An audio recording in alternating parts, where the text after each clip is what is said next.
কোটা সংস্কারে আন্দোলনকারী বিভিন্ন শিক্ষা প্রতিষ্ঠানের শিক্ষার্থীদের উপর ছাত্রলীগের হামলার প্রতিবাদে কুমিল্লা বিশ্ববিদ্যালয়ের ছাত্রলীগের নেতাকর্মীদের পদত্যাগের হিড়িক পড়েছে। এই রিপোর্ট লেখা পর্যন্ত প্রায় অর্ধশতাধিক পদত্যাগের খবর পাওয়া গেছে। সোমবার রাত 10টার পর থেকে বিশ্ববিদ্যালয় শাখা ছাত্রলীগের বিভিন্ন পর্যায়ের নেতারা ফেসবুক পোস্টের মাধ্যমে তাদের পদত্যাগের ঘোষণা দেন।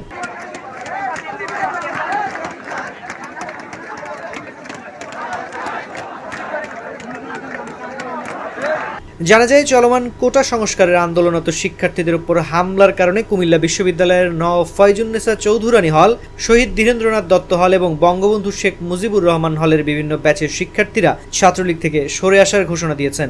এর মধ্যে নওয়াব ফয়জুন্নেসা চৌধুরানী হলের 16তম ব্যাচের সব ছাত্রী ছাত্রলীগ থেকে ইস্তফা দিয়েছেন। তারা ছাত্রলীগের কোনো প্রোগ্রামে যাবেন না। কারণ হিসেবে উল্লেখ করেছেন, একজন ছাত্র হয়ে আরেকজন ছাত্রের শরীরে এমন নির্মমভাবে যারা আঘাত করতে পারে সেই দল থেকে তারা ইস্তফা নিয়েছেন। বিশ্ববিদ্যালয় আইন অনুষদের শিক্ষার্থী শাখা ছাত্রলীগের অর্থ সম্পাদক তানভীর আহমেদ গাজী তার ফেসবুক ওয়ালে লিখেছেন, আমি আসলে রাজনীতিপ্রিয় মানুষ নই, বরং আমি একজন সাহিত্য এবং সংস্কৃতি মনা লোক। একদা এক সিনিয়র বলেছিলেন, দেখ গাজী, তুই লেখক মানুষ, ক্যাম্পাসে পরিচিত মুখ, তুই পদে থাকলে আরও 4 জন জুনিয়র আমাদের সঙ্গে থাকবে। আমি বেচারা না কোনো মিছিলে গেলাম না কোনো মিটিংয়ে গিয়েছিলাম, অটোমেটিক্যালি পদ পেয়ে গেলাম। বাহ, আমি আমার ওয়ালে সেটা আদৌ পোস্ট করিনি। যারা উইশ করেছিলেন তাদের কেবল ধন্যবাদ জানিয়েছিলাম। তো আজকের এই দিনে কুমিল্লা বিশ্ববিদ্যালয় আইন অনুষদ শাখা ছাত্রলীগের অর্থ সম্পাদক পদ হইতে ইস্তফা দিলাম। আমি একজন সাহিত্য ও সংস্কৃতি মনা মানুষ, রাজনীতি আমার শোভা পায় না। আজকের বর্বরোচিত ঘটনা আমাকে সত্যিই ভাবিয়ে তুলেছে।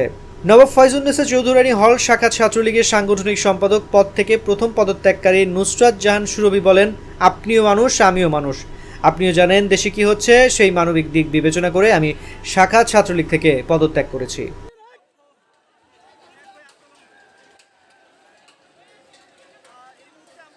সামাজিক বিজ্ঞান অনুষদ শাখা ছাত্রলীগের সাংগঠনিক সম্পাদক মোহাম্মদ সামিন বক্স সাদি লিখেছেন, বিশ্ববিদ্যালয়ের প্রথম বর্ষে ছাত্র রাজনীতির সঙ্গে সম্পৃক্ত ছিলাম।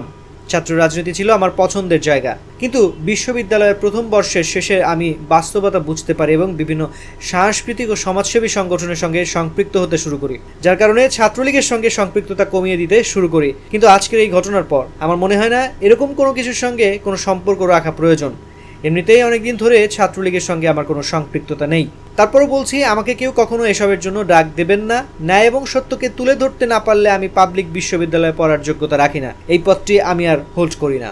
আইন অনুষদ শাখা ছাত্রলীগের সহ সভাপতি ও বঙ্গবন্ধু আইন ছাত্র পরিষদের যুগ্ম সাধারণ সম্পাদক মোহাম্মদ রাসেল মিয়া লিখেছেন, না বোঝার বয়সেই রাজনীতির প্রতি একটা প্যাশন সৃষ্টি হয়েছিল, কিন্তু এই বাংলাদেশের নষ্ট রাজনীতির চর্চা দেখে ধীরে ধীরে আমার মনে রাজনীতির প্রতি আবেগ ভালোবাসা মরে যেতে লাগলো। কেন জানি না আজকে তার চিরতরে সমাধি ঘটলো।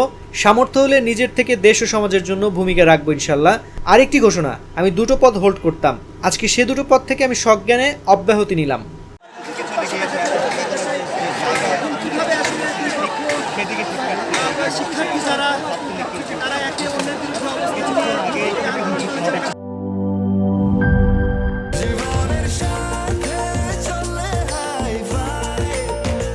স্বাস্থ্যকর অল টাইম ফ্যামিলি কেক, সব সময় অল টাইম হেলদি লাইফ।